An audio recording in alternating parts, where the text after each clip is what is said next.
Yop le vlog, alors comme je vous l'ai dit, j'avais envie de tourner un Wood Theory un peu particulier, et donc je vais le tourner ici dedans. Je suis avec toute mon équipe, non, en fait je suis juste avec mon pied de caméra qui n'est en fait pas mon vrai pied de caméra, mais qui est un machin que j'ai dû un petit peu bricoler. Donc on va aller se placer tranquillou, on va voir un petit peu ce que ça donne, et j'espère pouvoir tourner des trucs sympas. À tout de suite. Voilà, j'ai fait un petit setup sympa, je suis tout seul dans ce bois. J'espère qu'il n'y a pas plein de gens qui m'ont regardé de loin. C'est un petit peu particulier de faire ses premiers tournages à l'extérieur, surtout lorsqu'on est tout seul, parce que bon, quand on a quelqu'un pour nous aider au niveau de la technique, on a l'air un tout petit peu moins con. Bon, ben normalement j'ai tourné ce qu'il me fallait pas grand chose, ça allait assez vite en fait finalement. Il y a encore d'autres parties que je dois tourner ailleurs, peut-être que je reviendrai en tourner ici. J'espère que non, parce que je risque pas avoir beaucoup de temps. Maintenant c'est vrai que c'est sympa de tourner en extérieur comme ça. Donc peut-être que pour les prochains Wood Theory, je referai bien peut-être quelques tournages en extérieur. Ça, n'hésitez pas à le laisser dans les commentaires de ce vlog-ci si vous suivez aussi les Wood Theory. Enfin voilà, ciao. Bon, du coup on pourrait presque croire que je suis dans un fond vert, mais c'est du vrai, hein. Je viens de regarder un petit peu ce que ça avait tourné, c'est du vrai bois. On est sur du vrai arbre bien moche et bien grand.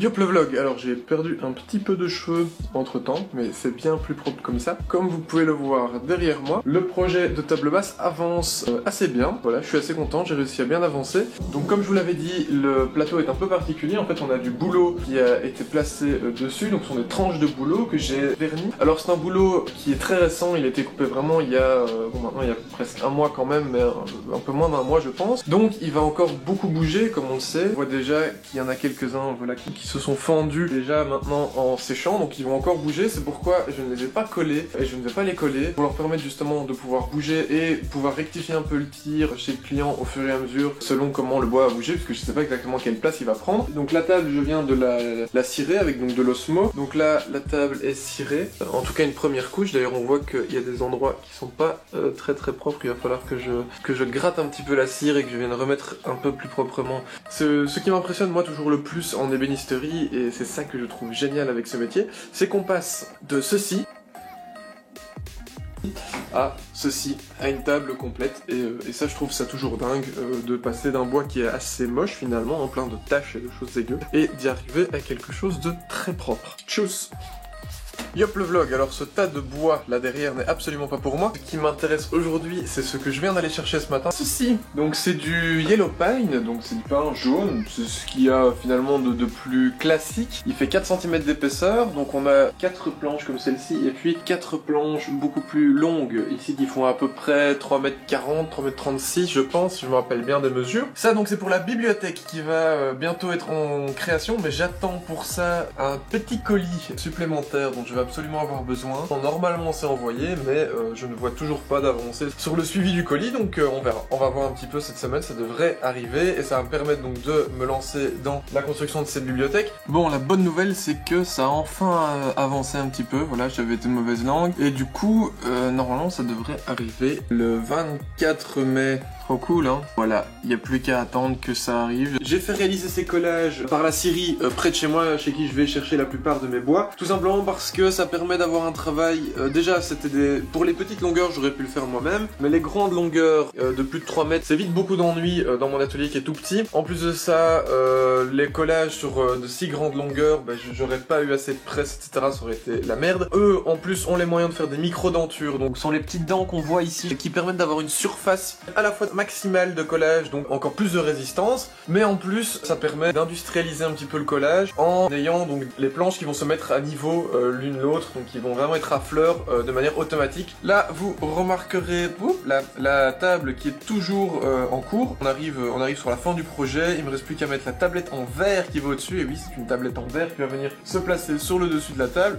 Je vais chercher la tablette en verre, normalement elle était finie aujourd'hui, donc je vais la chercher demain matin avant d'aller au boulot. J'irai chercher cette tablette en verre sur de la poser dessus, et puis comme ça on pourra prendre une belle photo de la table avec la tablette en verre. Je pourrai aller la déposer donc chez le client, et voilà, ça va faire un peu de place. Voilà, c'est à peu près tout pour l'instant. Je ne dis tout, il fait superbe à l'extérieur pour l'instant. C'est vraiment un temps super cool, donc j'avoue que je profite un petit peu du beau temps. Voilà, j'ai été chercher ça ce matin. Ça a déjà été une aventure d'aller chercher ça parce que je n'ai pas une très grande voiture, hein. On peut la voir là derrière. Vous avez déjà pu la voir tout à l'heure, mais je n'ai pas une très grande voiture, donc ce genre de choses, je dois prendre des remorques, etc. C'est pas toujours évident. Mais voilà, que dire de plus? Rien. Voilà, pour ce qui est du reste, Shift-It et autres, Shift-It n'avance pas pour l'instant. En fait, ce qui se passe vraiment pour l'instant, c'est que j'essaie de me concentrer sur ces éléments, ces deux éléments, plus mon job à côté, donc un magasin de loisirs créatifs où je suis vendeur tout simplement, donc en 4/5e, donc ça me prend quand même pas mal de temps, ce qui fait que j'ai pas énormément de temps pour mes projets perso, puisque j'ai les projets pour les clients à finir d'abord. Voilà. Yop le vlog, alors, ça y est, il y a de l'avancée dans les différents projets. Là en dessous on a la table et attention,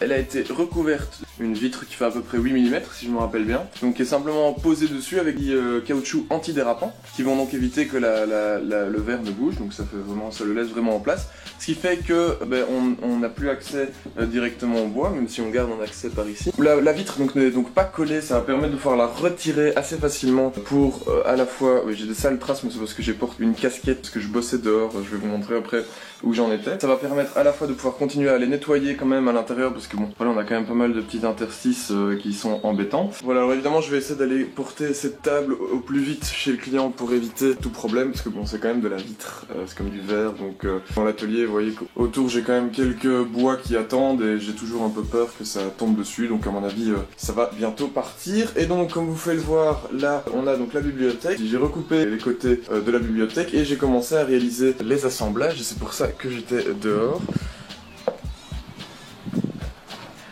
Choup. Donc là j'ai commencé à réaliser donc les assemblages à mi-bois, c'est pas compliqué. Je découpe tout d'abord avec une scie sauteuse pour dégrossir trou, et puis ensuite j'utilise ma défonceuse et un petit gabarit que je me suis construit pour défoncer donc à chaque fois l'assemblage, comme ça il fait la bonne largeur. Ça va permettre d'assembler vraiment facilement les deux éléments. Il y a un peu de vent, j'espère qu'on m'entend quand même. Donc là j'ai sorti ça dehors parce qu'il fait quand même vachement beau. Il fait un peu chaud du coup, la ligne dégueu sur le front et mes lunettes de soleil, mais là je vais faire une pause parce qu'il commence à faire trop chaud, on se rapproche un peu trop de midi. Je vais devoir attendre l'après-midi pour que le soleil soit de l'autre côté pour reprendre. Et alors, la petite nouveauté, c'est que j'ai dit que j'utilisais une défonceuse. Alors pour ceux qui suivent la chaîne depuis un certain temps ou pas, ils savent que j'avais une défonceuse qu'on qualifierait de défonceuse de merde, qui est le machin là, qui est une défonceuse de chez genre Aldi ou quelque chose comme ça, Power Plus, on ne sait pas trop qui c'est, on sait pas trop ce que c'est exactement. Mais cette défonceuse, je l'ai reçue en échange d'un service, justement en utilisant la défonceuse, par une personne qui regarde les vlogs normalement. En tout cas, elle regardait le début des vlogs, je ne sais pas si elle regarde encore, si elle la regarde encore, elle peut se manifester en commentaire, mais je lui dis merci quand même encore, merci, parce que cette défonceuse m'a permis de réaliser un nombre incalculable de choses. Pipant, tout s'était fait avec cette défonceuse. J'ai une lampe, la lampe en S-Line qui était présentée pendant un moment sur ma chaîne, mais j'ai retiré les vidéos. C'est cette défonceuse là. Des gros projets dont les photos vont arriver dans normalement pas trop longtemps, on attend encore les photos. C'est cette défonceuse là. Elle a beau avoir une sale gueule, bon à la base il y a un capot au-dessus, hein, c'est parce que je l'ai retiré. Mais en fait cette défonceuse, il y a très peu de temps, a commencé à montrer des signes de faiblesse, hein. On avait pas mal d'étincelles qui se créaient à l'intérieur et ça sentait le cramer. Bon, des étincelles et du bois dans un atelier, c'est pas top. Tenté de changer les charbons évidemment, mais ça n'a pas fonctionné. Du coup, finalement, je me suis dit, est-ce que c'est vraiment intéressant de continuer à utiliser cette machine alors que, voilà, sa qualité n'est pas forcément très grande. Bon, elle est super utile parce que, l'air de rien, du coup, comme c'est un truc un peu cheap, mais c'est robuste, hein, on a quand même du métal un peu partout, donc c'était encore l'époque du cheap robuste, c'est-à-dire que c'était pas de la marque, mais ça pouvait tenir longtemps, et c'est vrai que comme je l'ai quand même bien malmené, j'ai donc décidé de m'acheter une nouvelle défonceuse.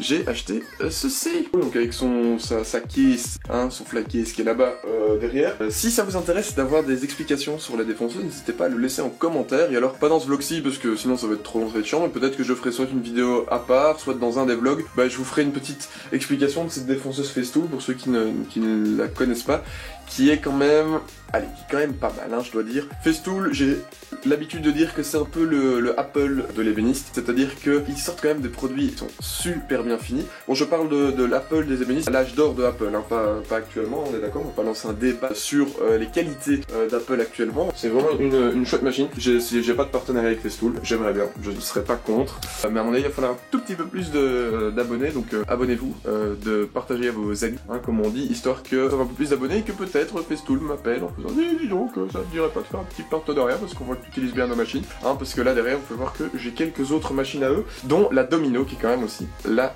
machine magique. Je pourrais peut-être vous la présenter aussi, c'est vraiment la machine, une fois qu'on l'a on ne sait pas comment on a fait sans, hein, finalement. Donc voilà, ceci c'est la nouvelle machine qui remplace Frankenstein qui est là-bas, et puis on se retrouve tôt bien. Yop le vlog, je termine tout doucement le montage de ce 6e vlog. J'espère qu'il vous aura plu. Si c'est le cas, n'hésitez pas à laisser un pouce bleu, surtout allez-y, envoyez des pouces bleus un maximum. N'hésitez pas à partager la vidéo un maximum autour de vous, sur Facebook, à vos amis, etc. On se retrouve la semaine prochaine pour un prochain Wood Theory et la semaine d'après pour un prochain vlog. N'oubliez pas de vous abonner et à la prochaine.